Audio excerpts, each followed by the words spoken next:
എല്ലാ വിദ്യാർത്ഥികൾക്കും പുതിയൊരു വീഡിയോയിലേക്ക് സ്വാഗതം. ഈ വർഷത്തെ പോളിടെക്നിക് ഡിപ്ലോമ കോഴ്സുകളിലേക്കുള്ള സ്പോട്ട് അഡ്മിഷനായിട്ടുള്ള കൗൺസിലിംഗ് രജിസ്ട്രേഷൻ വിദ്യാർത്ഥികൾക്ക് ഇന്നു മുതൽ ജൂലൈ 21 വരെ ഓൺലൈനായിട്ട് polyadmission.org വെബ്സൈറ്റ് വഴി അപേക്ഷിക്കാവുന്നതാണ്. ഓൾറെഡി അപേക്ഷ സമർപ്പിച്ച വിദ്യാർത്ഥികളും കൗൺസിലിംഗിൽ പങ്കെടുക്കുന്നതിനായിട്ട് സ്പോട്ട് അഡ്മിഷൻ രജിസ്ട്രേഷൻ ചെയ്യേണ്ടതാണ്. അതുപോലെ തന്നെ സെക്കൻഡ് അലോട്ട്മെൻറ്റ് ലഭിച്ച വിദ്യാർത്ഥികൾക്കുള്ള അഡ്മിഷനുള്ള ഡേറ്റ് നാളെ വരെ നീട്ടിയിട്ടുണ്ട്. അപ്പോൾ ജൂലൈ 18 വൈകുന്നേരം 4 മണിക്ക് മുമ്പായിട്ട് വിദ്യാർത്ഥികൾക്ക് രണ്ടാമത്തെ അലോട്ട്മെൻറ്റ് പ്രകാരം അഡ്മിഷൻ നേടാൻ ആഗ്രഹിക്കുന്നുണ്ടെങ്കിൽ അഡ്മിഷൻ എടുക്കാവുന്നതാണ്. വിദ്യാർത്ഥികളുടെ ഒന്നാം വർഷ ഡിപ്ലോമ ക്ലാസ്സുകൾ, അതായത് ഫസ്റ്റ് സെമസ്റ്റർ ക്ലാസ്സുകൾ ജൂലൈ 29 മുതൽ ആരംഭിക്കും. അതുപോലെ തന്നെ വിദ്യാർത്ഥികൾക്ക് ഈ ഒരു സ്പോട്ട് അഡ്മിഷനിൽ പങ്കെടുക്കുന്നതിനായിട്ട് വിദ്യാർത്ഥികൾക്ക് ഇന്ന് മുതൽ ജൂലൈ 21 വരെയാണ് രജിസ്ട്രേഷൻ ചെയ്യാൻ സാധിക്കുക. അതുപോലെ തന്നെ വിദ്യാർത്ഥികൾക്ക് ഈ ഒരു ജില്ലാതല കൗൺസിലിങ്ങിന് ശേഷം പിന്നീട് ഇൻസ്റ്റിറ്റ്യൂട്ട് ലെവൽ കൗൺസിലിംഗ് കൂടി നടക്കുന്നതായിരിക്കും. അപ്പോൾ വിദ്യാർത്ഥികൾ ഈ ഒരു രജിസ്ട്രേഷൻ എങ്ങനെയാണ് ചെയ്യേണ്ടത് എന്നുള്ള കാര്യം നമുക്ക് നോക്കാം.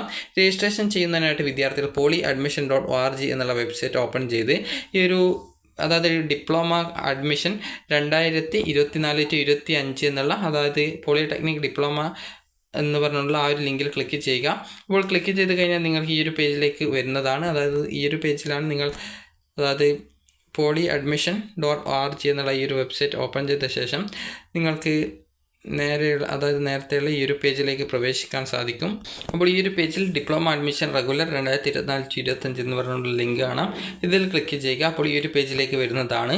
ഇവിടെ നിങ്ങൾക്ക് ഓരോ കോളേജിലും എത്ര വീതം വേക്കൻസിയാണ് എന്നുള്ളത് അറിയാനായിട്ട് വിദ്യാർത്ഥികൾക്ക് ഇവിടെ വേക്കൻസി പൊസിഷൻ എന്ന് പറഞ്ഞുകൊണ്ട് കൊടുത്തിട്ടുണ്ട്. വേക്കൻസി പൊസിഷൻ എന്ന് പറഞ്ഞാൽ ഓരോ കോളേജിലും ഓരോ കാറ്റഗറിയിലും എത്ര വീതം സീറ്റുകളാണ് വേക്കൻസി ഉള്ളത് എന്നുള്ളതാണ്.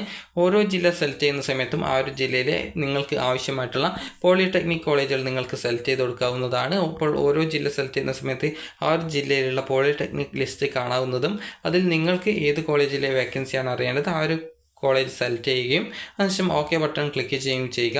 അപ്പോൾ നിങ്ങൾക്ക് ഇവിടെ കാണാൻ സാധിക്കും, ഇവിടെ കോട്ടയുടെ കോഡ് കൊടുത്തിട്ടുണ്ട്, കോട്ടയുടെ നെയിം കൊടുത്തിട്ടുണ്ട്. അതുപോലെ തന്നെ ഏത് കോഴ്സിലാണ് വേക്കൻസി ഉള്ളത് എന്നുള്ളതിനായിട്ട് ELIE, അതുപോലെ തന്നെ EC, CT, CB എന്ന് പറഞ്ഞൊക്കെ ഓരോ കോഴ്സിൻ്റെ കോഡ് കൊടുത്തിട്ടുണ്ട്. കോഴ്സ് കോഡ് ഫുൾ ഫോം അറിയുന്നതിനായിട്ട് വിദ്യാർത്ഥികൾ ഡൗൺലോഡ്സിൽ പോയിക്കൊണ്ട് കോഴ്സിൻ്റെ ആ ഒരു ഫുൾ ഫോം നിങ്ങൾ ഡൗൺലോഡ് ചെയ്തെടുക്കുക. അപ്പോൾ വിദ്യാർത്ഥികൾ ശ്രദ്ധിക്കേണ്ട പ്രധാനപ്പെട്ട കാര്യം, നിങ്ങൾക്കിവിടെ ഓരോ കാറ്റഗറിയിലും സീറ്റ് എത്ര വീതം ആണ് ഉള്ളത് എന്നുള്ളത് നിങ്ങൾക്ക് ഈ രീതിയിൽ മനസ്സിലാക്കാവുന്നതാണ്. അപ്പോൾ ജസ്റ്റ് നിങ്ങൾക്ക് അടുത്ത കോളേജ് സെലക്ട് ചെയ്യുന്ന സമയത്ത് ഇതേ രീതിയിൽ ആ ഒരു കോളേജിൽ എത്ര വേക്കൻസിയാണ് ഉള്ളത് എന്നുള്ളത് നിങ്ങൾക്ക് സിമ്പിളായിട്ട് മനസ്സിലാക്കാൻ സാധിക്കും. അപ്പോൾ ജസ്റ്റ് നിങ്ങൾക്ക് ഈ ഒരു രീതിയിൽ നിങ്ങൾക്ക് ഓരോ ജില്ലയിലും അതുപോലെ ഓരോ കോളേജിലും, അതായത് നിങ്ങളുടെ ജില്ലയിലെ ഓരോ കോളേജിലെയും വേക്കൻസി കറക്റ്റായിട്ട് നിങ്ങൾക്ക് മനസ്സിലാക്കാവുന്നതാണ്. അപ്പോൾ വിദ്യാർത്ഥികൾ ഈ ഒരു വേക്കൻസി മനസ്സിലാക്കിയ ശേഷം നിങ്ങൾക്ക് എങ്ങനെ രജിസ്ട്രേഷൻ ചെയ്യാം എന്നുള്ള കാര്യം നമുക്ക് നോക്കാം. അപ്പോൾ രജിസ്ട്രേഷൻ ചെയ്യുന്നതിനായിട്ട് വിദ്യാർത്ഥികൾ ചെയ്യേണ്ടത് നേരത്തെയുള്ള ആ ഒരു ഹോം പേജിലേക്ക് പ്രവേശിക്കുക എന്നുള്ളതാണ്. ഹോം പേജിൽ നിങ്ങൾക്ക് കാണാനായിട്ട് സാധിക്കുന്നതാണ്. അതായത് ഇവിടെ കാണാൻ സാധിക്കും സ്പോട്ട് അഡ്മിഷൻ രജിസ്ട്രേഷൻ എന്ന് പറഞ്ഞുകൊണ്ട് കാണാം. ജസ്റ്റ് അതിൽ ക്ലിക്ക് ചെയ്യുക. ക്ലിക്ക് ചെയ്ത് നിങ്ങൾക്കിത് ഫോൺ വഴി തന്നെ ചെയ്യാൻ സാധിക്കുന്നതാണ്. സ്ലിപ്പ് നിങ്ങൾ പ്രിൻ്റ് ഔട്ട് എടുക്കണം എന്ന് മാത്രമേ ഉള്ളൂ. അപ്പോൾ അതുകൊണ്ട് തന്നെ സ്ലിപ്പ് പ്രിൻ്റ് ഔട്ട് എടുക്കാനായിട്ട് ശ്രദ്ധിക്കുക. അപ്പോൾ ഇവിടെ നിങ്ങളുടെ ഈ ഒരു ആപ്ലിക്കേഷൻ നമ്പർ അല്ലെങ്കിൽ വൺ ടൈം രജിസ്ട്രേഷൻ നമ്പർ അല്ലെങ്കിൽ മൊബൈൽ നമ്പർ ഇവയിൽ ഏതെങ്കിലും ഒന്ന് കൊടുക്കുക. അതിനുശേഷം നിങ്ങളുടെ ഡേറ്റ് ഓഫ് ബർത്ത് കൊടുക്കുക. അതുപോലെ തന്നെ നിങ്ങളുടെ ജില്ല ഏതാണ്, അതായത് നിങ്ങൾ ഏത് ജില്ലയിലെ നോഡൽ പോളിടെക്നിക് കോളേജിലേക്കാണ് അപേക്ഷിക്കുന്നത് ആ ഒരു ജില്ല സെലക്ട് ചെയ്ത് കൊടുക്കുക. അതിനുശേഷം ഓക്കെ ബട്ടൺ ക്ലിക്ക് ചെയ്യുക. ഓക്കെ ബട്ടൺ ക്ലിക്ക് ചെയ്യുന്ന സമയത്ത് വിദ്യാർത്ഥികൾക്ക് നിങ്ങളുടെ ആ രജിസ്ട്രേഷൻ ചെയ്യാൻ സാധിക്കുന്നതാണ്. അപ്പോൾ ഞാനിവിടെ ആ ഒരു ബാക്കി ഡീറ്റെയിൽസ് ഒന്നും കൊടുക്കാതെ എന്നുള്ളതാണ്. പ്രത്യേകിച്ച് അവിടെ ആ ഒരു, അതായത് ഇവിടെ ചുവപ്പ് കളറിൽ കാണിക്കുന്നത് അതൊന്നും കൊടുത്തിട്ടില്ല എന്ന് പറഞ്ഞുകൊണ്ട്, അപ്പോൾ ആ ഒരു ഡീറ്റെയിൽസ് കൊടുത്തു കഴിഞ്ഞാൽ മാത്രമാണ് രജിസ്ട്രേഷൻ ചെയ്യാൻ സാധിക്കുന്നത്. അപ്പോൾ അതിനുശേഷം നിങ്ങൾക്ക് ഇവിടെ കാണാനായിട്ട് സാധിക്കുന്നതാണ്, ഇവിടെ print spot admission spot registration slip എന്ന് പറഞ്ഞുകൊണ്ട് കാണാം. ജസ്റ്റ് ആ ഒരു ലിങ്കിൽ നിങ്ങൾ ക്ലിക്ക് ചെയ്യുക. ക്ലിക്ക് ചെയ്ത സമയത്ത് നിങ്ങൾക്ക് അടുത്ത പേജിലേക്ക് പോകുന്നതാണ്. അടുത്ത പേജിൽ നിങ്ങളുടെ ആപ്ലിക്കേഷൻ നമ്പറോ അല്ലെങ്കിൽ വൺ ടൈം രജിസ്ട്രേഷൻ നമ്പറോ അല്ലെങ്കിൽ മൊബൈൽ നമ്പറോ നൽകുക. അതിനുശേഷം ഡേറ്റ് ഓഫ് ബർത്ത് കൂടി നൽകി ഓക്കെ ക്ലിക്ക് ചെയ്യുക. ഓക്കെ ക്ലിക്ക് ചെയ്യുന്ന സമയത്ത് നിങ്ങൾക്ക് നിങ്ങളുടെ ആ ഒരു അപ്ലൈ ചെയ്ത രജിസ്ട്രേഷൻ്റെ സ്ലിപ്പ് കിട്ടുന്നതായിരിക്കും. അപ്പോൾ നിങ്ങൾക്ക് ഇതേ രീതിയിൽ ഒരു ജില്ലയിലേക്കല്ല, നിങ്ങൾക്ക് വേണമെങ്കിൽ 2 or 3 ഒക്കെ ജില്ലകളിലേക്ക്, അത് നിങ്ങൾക്ക് താല്പര്യമുണ്ടെങ്കിൽ 14 ജില്ലയിലേക്ക് വേണമെങ്കിൽ അപ്ലൈ ചെയ്യാം. പക്ഷേങ്കിൽ ശ്രദ്ധിക്കേണ്ടത്, ഒരേ ദിവസമാണ് ഇത് കൗൺസിലിംഗ് നടക്കുന്നതെങ്കിൽ നിങ്ങൾക്കത് പോകാൻ ബുദ്ധിമുട്ടുണ്ടാകും. അതുകൊണ്ട് തന്നെ നിങ്ങൾക്ക് പോകാൻ സൗകര്യമുള്ള ജില്ലയിലെ പോളിടെക്നിക് കോളേജുകളിലേക്ക് നിങ്ങൾ ഓപ്ഷൻസ് ആയിട്ട് വെക്കാനായിട്ട് ശ്രദ്ധിക്കുക. അതുപോലെ തന്നെ നിങ്ങൾക്ക് ഈ ഒരു വെക്കുന്ന സമയത്ത് നിങ്ങൾക്ക് ആ ഒരു സ്ലിപ്പിൽ നിങ്ങളുടെ സ്ട്രീം 1-ൻ്റെയും സ്ട്രീം 2-ൻ്റെയും റാങ്ക് കാണാൻ സാധിക്കും. ഇത് അതായത് ഈ ഒരു സ്ലിപ്പ് ഡൗൺലോഡ് ചെയ്തെടുത്ത് കഴിഞ്ഞാൽ അപ്പോൾ അത് എന്ന് പറയുന്നത് നിങ്ങൾക്ക് സ്ട്രീം 1 എന്ന് പറയുന്നത് അത് ഫിസിക്സ്, കെമിസ്ട്രി അതുപോലെ തന്നെ മാത്സ് എന്നിവ എലിജിബിലിറ്റി ആയിട്ടുള്ള കോഴ്സാണ്. അതിൻ്റെ അഡ്മിഷന് വേണ്ടിയിട്ടാണ് സ്ട്രീം 1 റാങ്ക് ലിസ്റ്റ് നോക്കുന്നത്.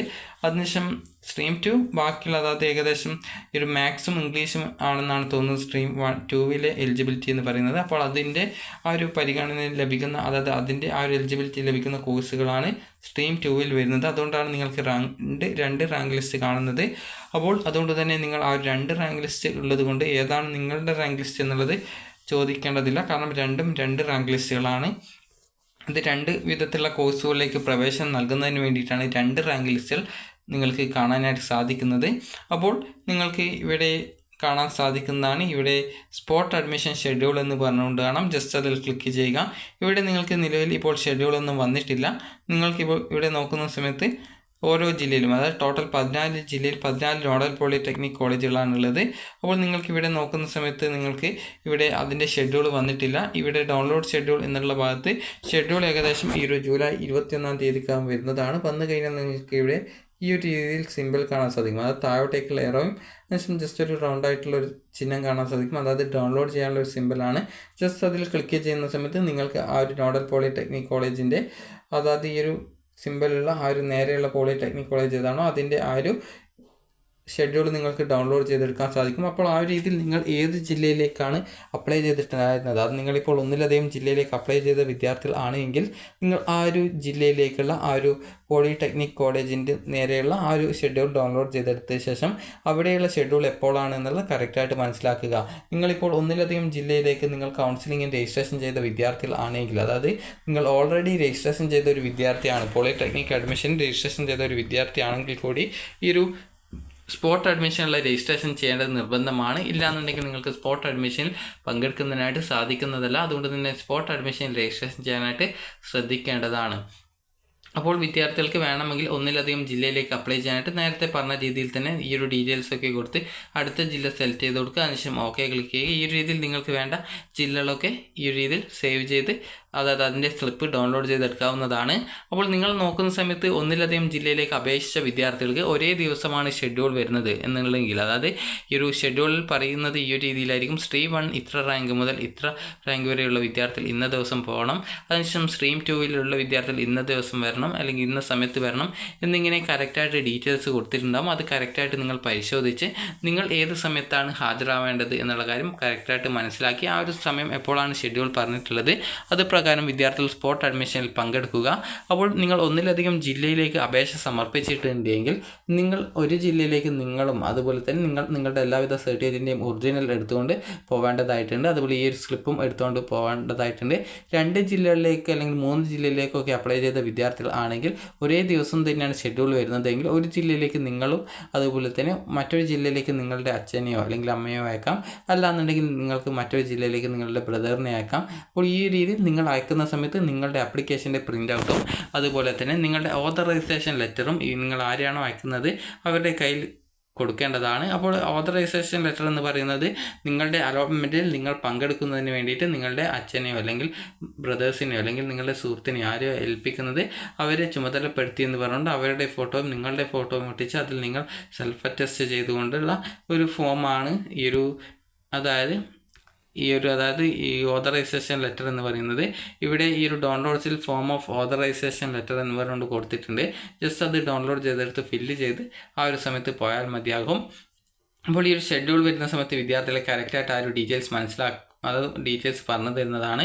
അതുപോലെ തന്നെ പ്രോഗ്രാംസ് ആൻഡ് കോഡ്സ് എന്ന് പറഞ്ഞുകൊണ്ട് കൊടുത്തിട്ടുണ്ട്. നിങ്ങൾക്ക് നേരത്തെ പ്രോഗ്രാംസിൻ്റെ EL അതുപോലെ ME ഈ ഒരു രീതിയിലൊക്കെ കുറേ കോഡ് കണ്ടിട്ടുണ്ടാകും. അത് കറക്റ്റായിട്ട് മനസ്സിലാകാത്തവർ ഈ ഒരു പ്രോഗ്രാംസ് ആൻഡ് കോഡ്സ് എന്നുള്ള ആ ഒരു ലിങ്കിൽ ക്ലിക്ക് ചെയ്ത് അത് ഡൗൺലോഡ് ചെയ്തെടുക്കുക. അപ്പോൾ ഇവിടെ ക്ലിക്ക് ചെയ്യുന്ന സമയത്ത് അത് ഡൗൺലോഡായിട്ട് വരുന്നതാണ്. അപ്പോൾ ജസ്റ്റ് നമുക്കത് ഡൗൺലോഡ് ആക്കിയിട്ട് നോക്കാം. ജസ്റ്റ് അതിവിടെ ക്ലിക്ക് ചെയ്തിട്ടുണ്ട്. അപ്പോൾ അത് ജസ്റ്റ് ഞാനിപ്പോൾ ഡൗൺലോഡ് ചെയ്തെടുക്കുകയാണ്. അപ്പോൾ ഓൾറെഡി അത് ഡൗൺലോഡഡ് ആണ് എന്നാണ് തോന്നുന്നത്. ജസ്റ്റ് അത് അപ്പോൾ ഓപ്പൺ ചെയ്ത് നോക്കാം.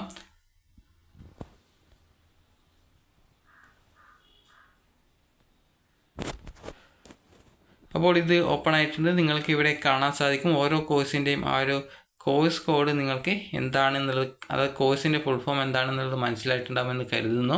അപ്പോൾ ഈ രീതിയിൽ നിങ്ങൾക്ക് ഓരോ കോഴ്സിൻ്റെയും ആ ഒരു കോഴ്സ് കോഡ് മനസ്സിലായിട്ടുണ്ടാകും. അപ്പോൾ വിദ്യാർത്ഥികൾക്ക് ഈ ഒരു വീഡിയോ ഉപകാരപ്രദമായിട്ടുണ്ടെങ്കിൽ ലൈക്ക് ചെയ്യുക, ഷെയർ ചെയ്യുക. അപ്പോൾ ജൂലൈ 21-ാം തീയതി വരെയാണ് വിദ്യാർത്ഥികൾക്ക് ഈ ഒരു രജിസ്ട്രേഷൻ ചെയ്യാനുള്ള ഒരു അവസരം ലഭിക്കുന്നത്. അതുപോലെ സെക്കൻഡ് അലോട്ട്മെൻറ്റ് ലഭിച്ച വിദ്യാർത്ഥികൾ ഈ ഒരു നാളെ വൈകുന്നേരം 4 മണിക്ക് മുമ്പായിട്ട് അഡ്മിഷൻ നേടാൻ ശ്രദ്ധിക്കുക. അപ്പോൾ ഈ ഒരു വീഡിയോ നിങ്ങൾക്ക് ഉപകാരപ്രദമായിട്ടുണ്ടെങ്കിൽ ലൈക്ക് ചെയ്യുക, ഷെയർ ചെയ്യുക. Thank you for watching.